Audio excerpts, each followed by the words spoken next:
Stand up everyone and Doribos lead the prayer. Espiritu Santo, Amen. Ama namin, sumasalangit ka. Sambahin nawa ang ngalan mo. Mapasa amin ang kaharian mo. Sundin ang loob mo dito sa lupa para lang sa langit. Bigyan niyo po kami ngayon ng aming kakainin sa araw-araw. At patawarin niyo po kami sa aming mga sala. Gaya ng pagpapatawad namin sa nagkasala sa amin. At huwag niyo po kami paintulog sa tukso. At ihadyan niyo po kami sa lahat ng masama. Sapagkat sa iyo ang kaharian, kapangyarihan at kadakilaan, ngayon at kailanman. Amen. Magandang hapon sa lahat. Magandang hapon po, Guro. Mabuhay. Okay, sit down. Kumusta para napakaano nyo naman, napakatamlay, mabuhay. Magandang hapon. Magandang hapon po, Guro. Okay, so may lumiban ba sa klase?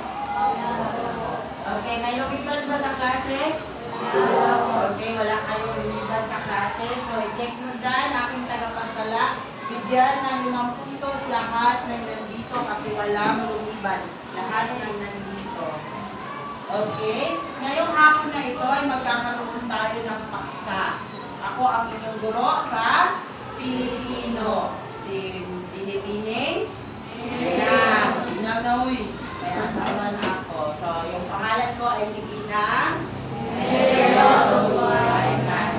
So, ngayon ay pag-aaralan natin ang tungkol sa iba't ibang uri ng panitikan, particular sa pabula. So, meron tayong mga pamatayang pangulalaman. Maaari niyo bang basahin?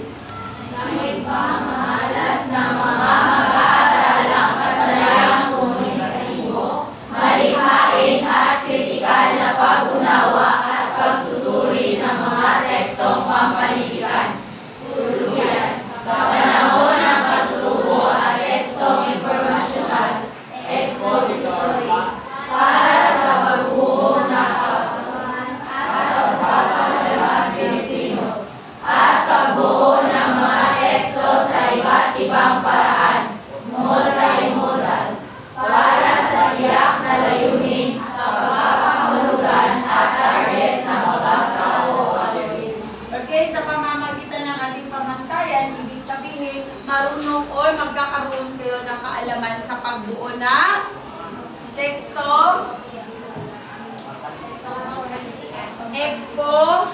expositore, na kung saan nakabase o gumamit tayo ng istoryang pabula at saka ito ay nakabase sa ating pampanitikan. Ang panitikan, yung pabula, isang kwento. Habang ang ating pag-aaralan, habang nanonood kayo ng isang pabula, is tignan natin kung anong teksto ang ginamit. So, halimbawa dito ay tungkol sa tekstong expository. So, makikita naman dyan, no? Tekstong informational or kasi yung kung mapapansin nyo, halos binibigyan kayo ng aral. Tama ba? Okay, so dito naman tayo sa mga kasalayang pagkatuto. Ano nga nakapaloob dyan?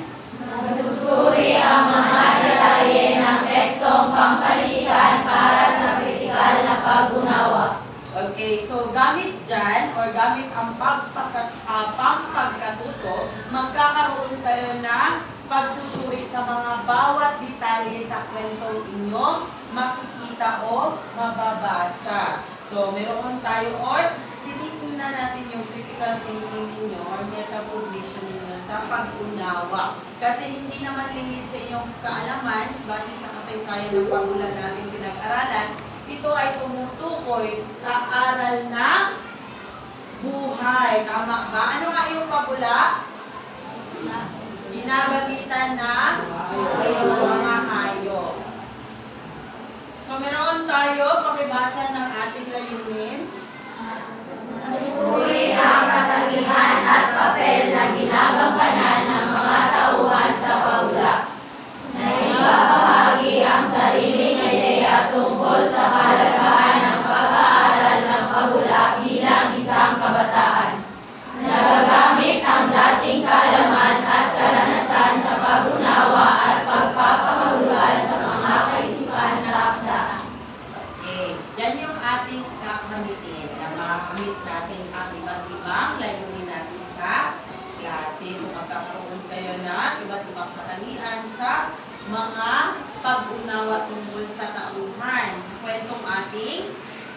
tatalakayin. Excited ba kayo? Yes! Okay. So, meron tayong mga pinagkukunan. Yan. Tapos, ngayon ay, mayroon muna akong itatanong sa inyo. Okay, may ideya ba kayo dyan sa sinauna? Ha? Sige. Tapos ikaw sunod. Mag-aso. Sinaunang mga tao na nakarating sa bansang Pilipinas. Maaari. Sinauna ha? Oo, sinauna. Maaari. Kasi mga sinauna pa rin yan. Sige, guess pa more. Palakpakan natin si Mag-aso. Kanya mula. Sige.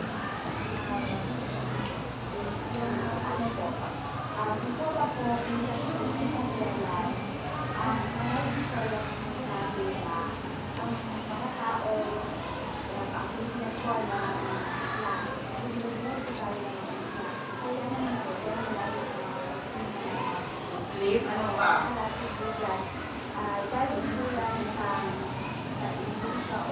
Indonesia. Okay. Sige, sino pang may ideya? Palakpakan natin si Enrico. Sino pa? Para sa akin, mama. Unang tao, tatlo yun. Unang tao naman. Isa. Sige, isa na lang. May tata. Sige, sige. Ano, ma'am, para sa akin, ma'am. Umusin yan, ma'am. Okay, maaari. Kamusta yes.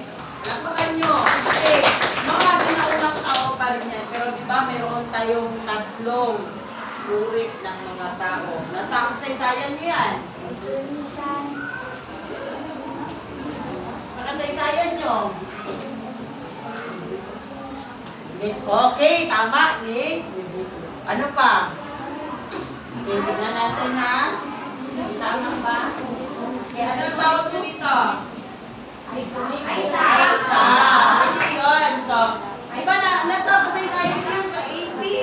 Ayun pala ka, pinakalimutan nyo. Ano pa? May dalawa pa. Ano to? Ay.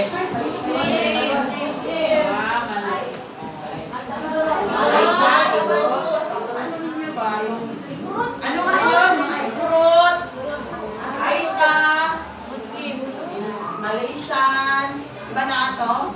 Yung tatlo. Ano pa? Wala na? Okay, so sila yung, makikita niyo sa larawan, sila yung mga sinaunang tao na nakarating sa ating bansang Pilipinas. Huwag niyong kalimutan ang Aita, Malaysia, at saka Ifugao. So, meron din tayo. Isa-isahin ninyo ang mga elemento. Ano-ano yung mga elemento ha? Sino may ideya sa inyo? Mga elemento ng pabula. Meron, di ba pina-assignment ko yung nakaraan pa sa inyo? Mga elemento ng pabula. Sige.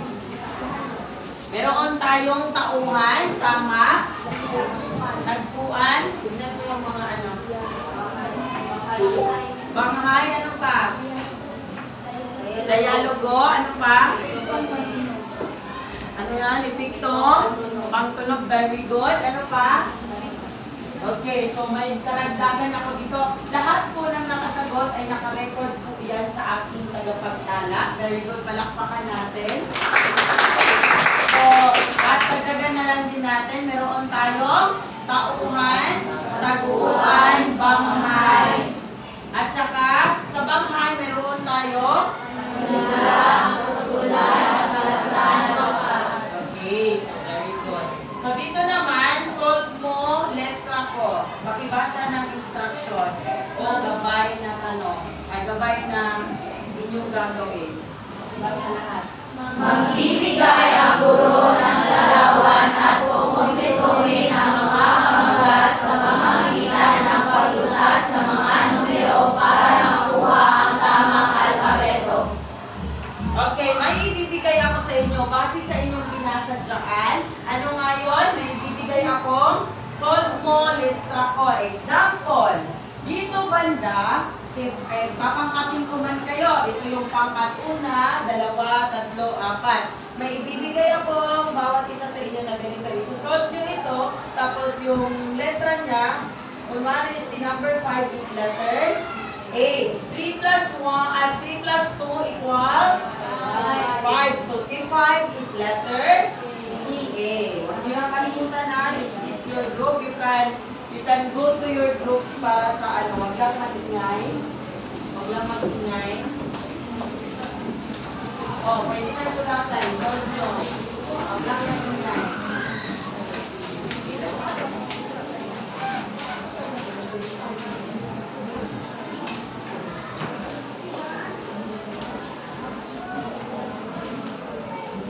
Sige.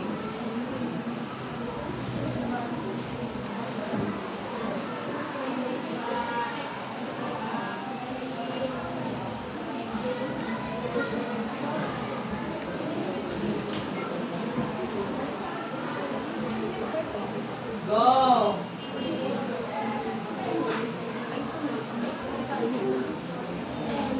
Sige, computin nyo. Tapos yung letrang makukomputin nyo ay isusulat nyo sa isang larawan na binigay ko para mabuo ang isang pangungusap.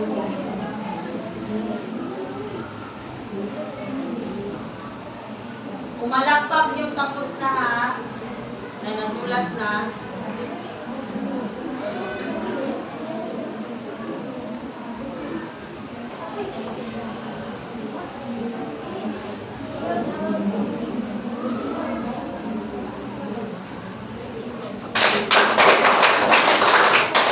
Okay, very good. May tapos na tayo. Second part. Sige, balik na sa upuan yung mga tapos na. At very good. Yung first is the group 3. And second is group 1. Group 3 and group 1. Hindi pa natapos mag-solve yung iba. O, huwag mag-away-away. Huwag lang mag-away. Kaya yan. Kaya mag-alala. Okay, very good. Group 2. Ano nakasulat? Okay, di pa tapos ang group 4. Tayo lang natin. Relax lang. Kaya nyo yan. Go. Isolve nyo. Bilangin nyo.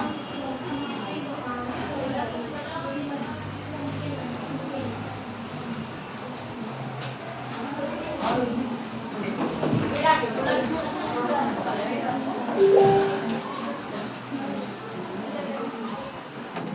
Ay, hindi pa pala kayo tapos. Okay, go. Okay, pagkakangan natin ang lahat ng four sa sila. Tignan natin yung mga nakasulat dyan mamaya. Kita yung na natin yun, di ba?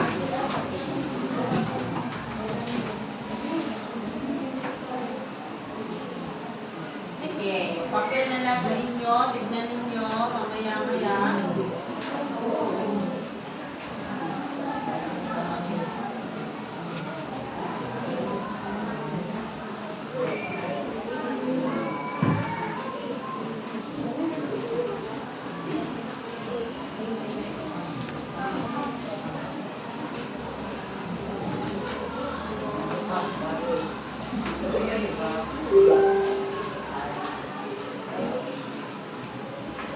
Okay, very good. So, ano ang nakasulat? Lakasan, sabay-sabay?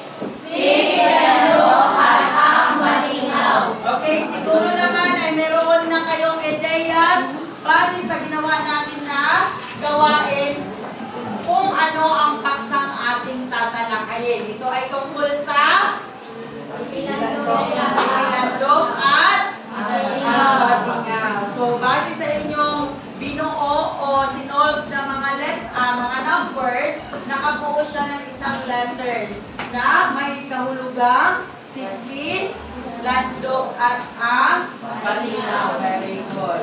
So, pakibasa lahat, lakasan ang boses.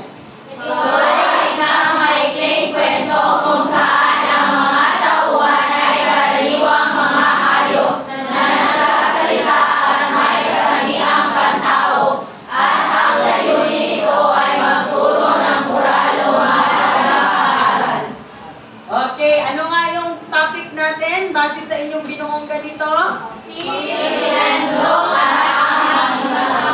Okay. Base sa inyong ginawa, ay magkakaroon tayo ng paksa o isang kwento tungkol sa si Pilandok at ang Batingaw. Palakpakan ang inyong mga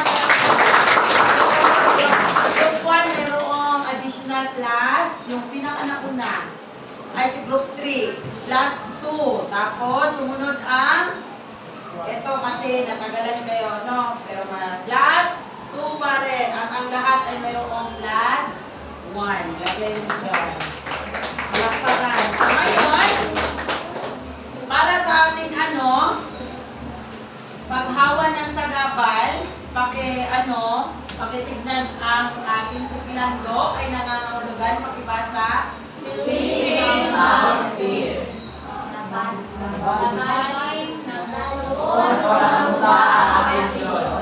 Matinaw, kampana o anumang bagay na tumutunog kapag hinahampas. Lamig-hanig, nakuha ang loob o atensyon.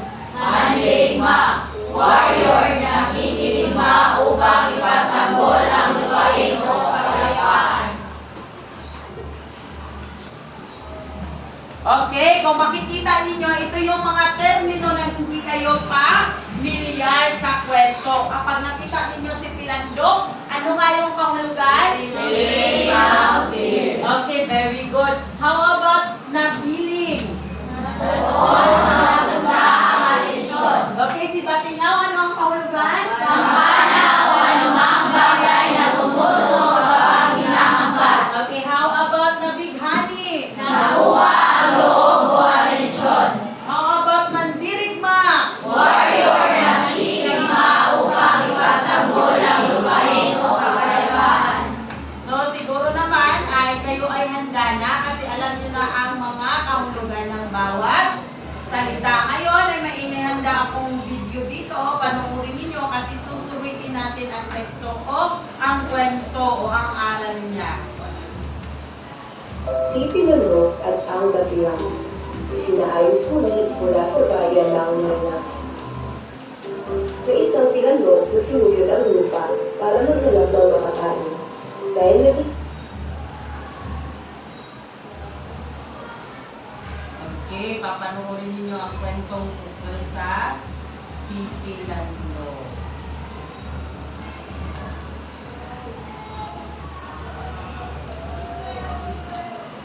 Si Pilandok ay bata. hirap ay kailangan dalawang kumilos, Pilandok at ang Batiran. Sinaayos muli mula sa bayan ng Luna. May isang Pilandok na sinuyod ang lupa para maghanap ng makakain. Dahil naghihirap ay kailangan talagang kumilos, ngunit dahil sa pagod, isip niya magpahinga muli. Huminga siya ng malalim at nabalik ang kanyang lahat sa bahay pupitan na anyo ang isang bagyo. Samantala, isang manlalakbay na si Somson ang nakadaan sa kanyang isang kabayo. Papansin-pansin ang maraming pandalala mula pa sa mga balang na puntahan niya.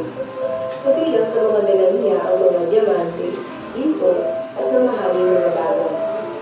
Napansin ni Somson sa adawan si Pilandok na nasa ilalim ng puno.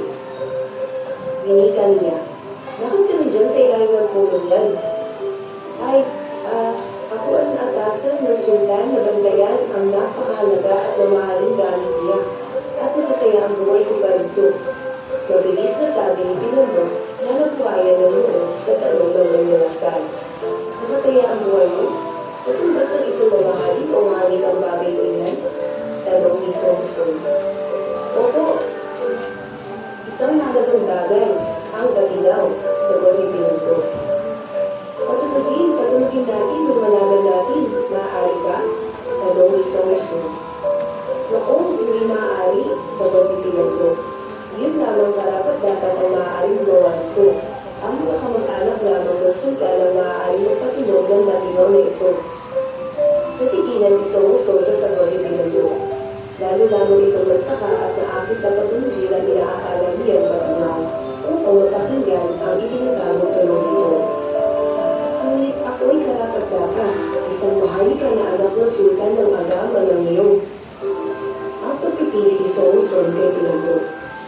Nakita mo ba ang mga dala ko? Ito ang katunayan ng pagiging maharlik ako. Ibibigay ko sa iyo ang mahaling bagay na mayroon ako kapalitan pa yung buhay ng katulong ang batinaw ni Ian. Sinikat ipilandok ang mga sinasabing dala ni Songson at pansamantalang pag-isip sa kanyang salita. Kagaya ng sinabi mo, ay kung talagang maharlik ka, ay wala lang sa iyo ang mga ibibigay ng yaman sa akin at hinahayaan mo ako makalayo nang sa ganoon ay mapatulong mo ang batinaw. Nagkasundo ang dalawa at sinabi ni Songson ang ganito, ibibigay ko sa iyo ang yaman ko. Nang may abot iyak ipilandok ang yaman, ay agad namang tumakbo si Pilandok patalayo. Samantala, gamit ang matulis na bagay ay noong lakas na pinahalo ni Songson ang nakalang batinaw na isa pa lang bahay ng kalitan. Naglagasan mula sa inakalang batinaw ang galit na kapukyutan na sumunod kay Songson hanggang sa ito ay natumba. Saka lamang nailigtas si Songson nang makita siya ng mga manlilita. Nagising na lamang sila mula sa ibang lugar na ginagamot mula sa natamong paglusog sa kanya ng mga pukyutan. Okay, nagustuhan niyo ba yung kwento? Ano kaya ang sa palagay niyo ang pinakamahalagang panghagi ng kwento? Yan yung palagay. Saan doon? Ha? Wais, sino ang wais doon? Pilando. Sino sa inyo ang may ano? May low? Yung group 1 at saka group 2. So, okay, you can get your cellphone, yung mga may load. Punta kayo doon sa likod. Yung mga may load lang. Saan, meron tayong code, search nyo ang book kit. Blue kit, tapos pagka-search nyo ng blue kit, is, ano nyo, yan, may nakapasok na, very good. Sino pa? Sabihin nyo pag anong group pa kayo dyan. Ilagay nyo yung group nyo para malaman natin yung score. Nawala si group 1. Group 3. 3, 1, 7, 5, 3, 2. Sino pa? Asan yung group 1? Nasaan yung group 1? Group 4. Nandito na. Okay na? Start na natin.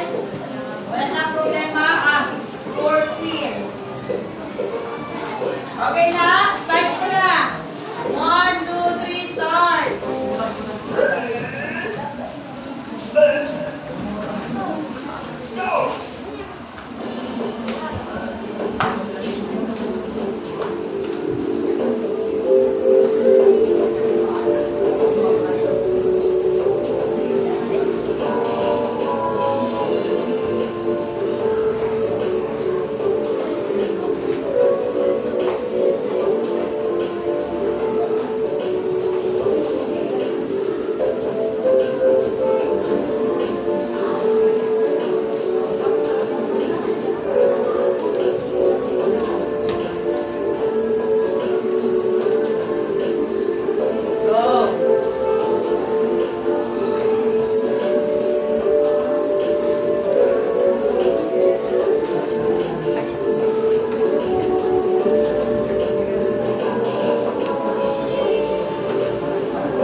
Okay, so start na tayo, no? Tignan natin. Malapit na kayong matapos.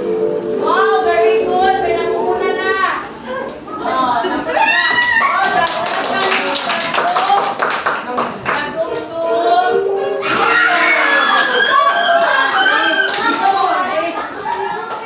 hindi, dito nyo man yan makikita. Yun yung pinaka-highest. Bakit? Okay, upo muna kayo lahat.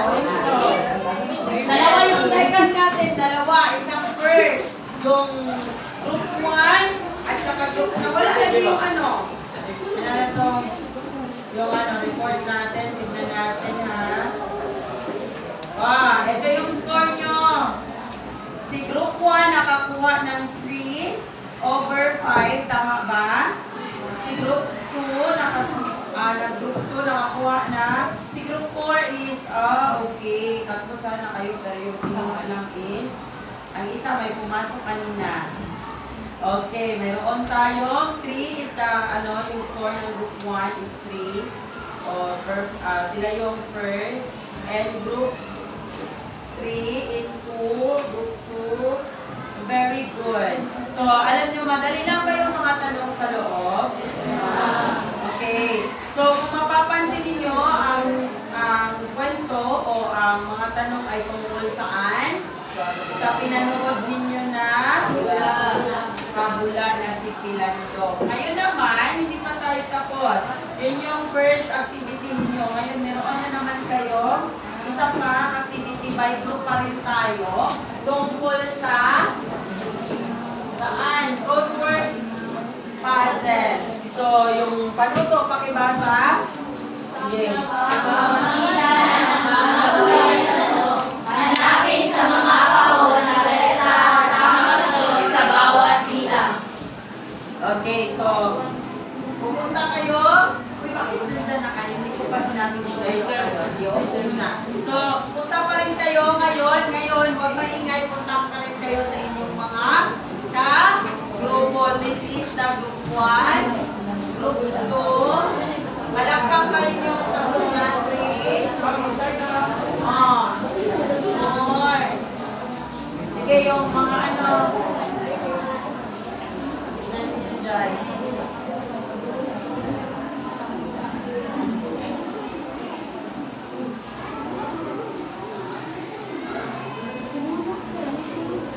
Sige, go! Kaya niyo yan! Sikreto lang. Lahat na Okay, very good. Halos sabay kayo, Beth. Tignan ko kaya. Balik sa upuan, tapos tignan ko yung mga puzzle mo. Okay, this is, lagyan nyo ng group. Sa group ko, may nakita silang, diba? Dapat yung sa group 1. Sa group 3, sa group 4, okay, tignan natin sa group 1, merong, sana yung, bakit wala number yung ba? Okay, sa group 3, yung nauna, no? Ay, yung 2. Meron kayong batingaw, pabula, very good. Tauhan, pilando, ano pa? Sumuson, wala na ba iba? Tignan nyo dyan. Okay, so bilangin ang ating tagapagtala yung marka. So yan yung magiging score ng bawat isa. Palakpakan ninyo ang inyong sarili.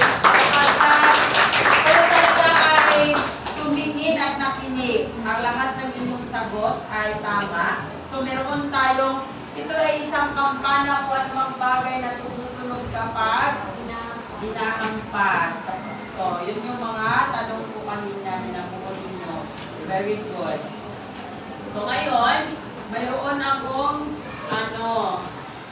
may load pa rin. Huwag lang masyadong maingay. Sa pagbibigay ko nito, sa panuto, ganun pa rin, by group pa rin. Ita-type nyo lang yung link na nandyan sa cellphone at magsasagot kayo by group. At pwede din individual sa mga may sagot, ay may mga load. Yung mga may load, pwede din. So this is your evaluation. So, tignan ninyo.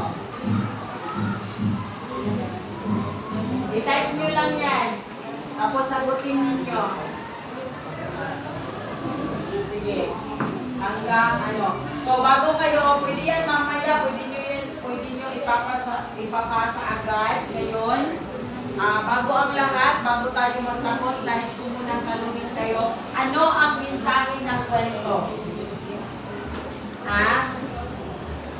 Ano ang mensahe ng kwento? Ha? Ano ang mensahe ng kwento? Sige, ano ang mensahe ng kwento?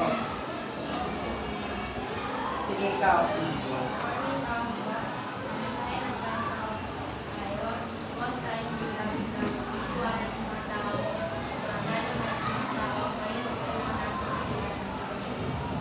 Okay, wag basta-basta magtiwala sa kaayon ka ba sa sagot na lituan, bakit? Kung sa kanin po na tumuso, dapat po magtiwala sa mga tao. Hindi naman talaga kilala. Lalo lang hindi ko. Okay, very good. So, wag magtiwala agad-agad kapag ngayon mo lang nakilala. So, you have 2 minutes, 1 minute to answer each question po kapag tinatanong kayo. Ang nagbibigay buhay sa kwento, at sino ang nagbibigay buhay sa kwento? Okay, very good. Kasi kung walang tauhan, walang buhay. Sino-sino ang mga tauhan doon? Okay, so ang kabula ay may isang tao, ngunit ito ay naka-ayon saan? Sa mga hayop. Isang manlalakbay na may dalawang laman o damante. Sino yun? Okay, very good. Palakpakan ng mga sarili. Okay, matalino na mapamaraan at puso. Ginamit niya ang katalinuhan upang hilangin si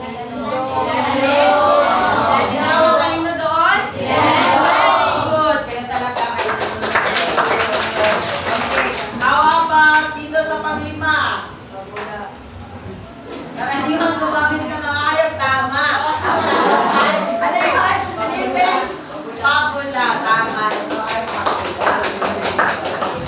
Sige. Dito naman tayo. Sa inyong palagay, pakibasa number 1. Sa iyong palagay, paano makakatulong sa iyo ang pag-aaral ng pabula gaya ng sipilandok at ang malinaw sa pagbuod ng iyong pananaw tungkol sa responsibilidad? Okay. Sige, anak. Aking palagay po na makatulong po sa amin sa pag-aaral ng Ang kwento. ang kwento ng mga pabula. Kadalasan sa mga pabula ay may ibibigay ito moral or mga lessons na Okay, nagbibigay ng moral lesson. Sang-ayon ka ba sa sagot niya? At bakit? Kung oo, bakit? opo. Kasi kagaya ng kwento ng pinagiging at matinaw, gusto na natin ito na kasama nila ang pagkakot. Ngayon, marami mga taong mapangin na Nalinlang ka na ba? Tulad ng kanyang sinabi? Oo o hindi at bakit?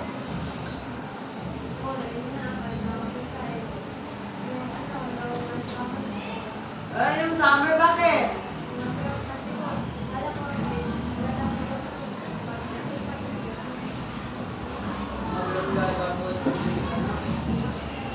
Uy! Tayo, may karanasan ba kayong tulad ni Torrijos? Sino sa inyo? Tunay, tulad ng mga sagot ng inyong mga kaklase, na ang kwentong pabula ay sadyang pumupukaw sa inyong puso't isipan, na kung saan huwag basta-basta magtiwala kahit pa ito ay napakamalapit sa iyo. Kasi pwede ka, naloko ka na ba? Good. Naloko tayo. Okay. So, kasi pwede kang lukuhin kahit pa malapit sa iyo. Kaya kailangan na bago ka magtiwala ng lubos, magdasal ka muna at kumonsulta sa iyong mga magulang. Kasi maraming mga scammer kumbaga. Tama ba? Okay. So, panghuli pakibasa. May mga pagkakataon ba na nakita mong may pinandok sa totoong buhay? Isang taong tuso, ngunit gumagamit ng katalinuhan para sa makasariling interes. Paano mo tatalakayin ang pagkakaiba ng maging matalino at maging mapalinlang pinamataan? Diba? Sige daw, tatay. Bilan mo. Natulang na sila. Hindi ko pa nakita sa personal locker. Nakita ko Sa kanilang personalidad na nililang ka. Kaya ng mga natin,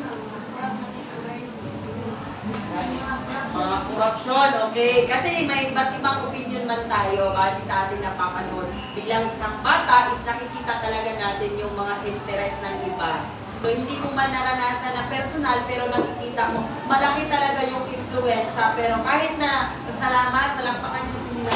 Kahit na yung nakikita nyo, mga sariling interest sa telebisyon, huwag nyong gayahin kasi kayo yung pag-asa na bayan. Sino pa? Sino pa sa inyo? Sige. Sige, iba, lahi. Sige. Pagkakaiba po ng matalino, ay yung matalino, sukat po ng alaman ng isang tao. Pangkin lang po, ang skill ng tao po na kayang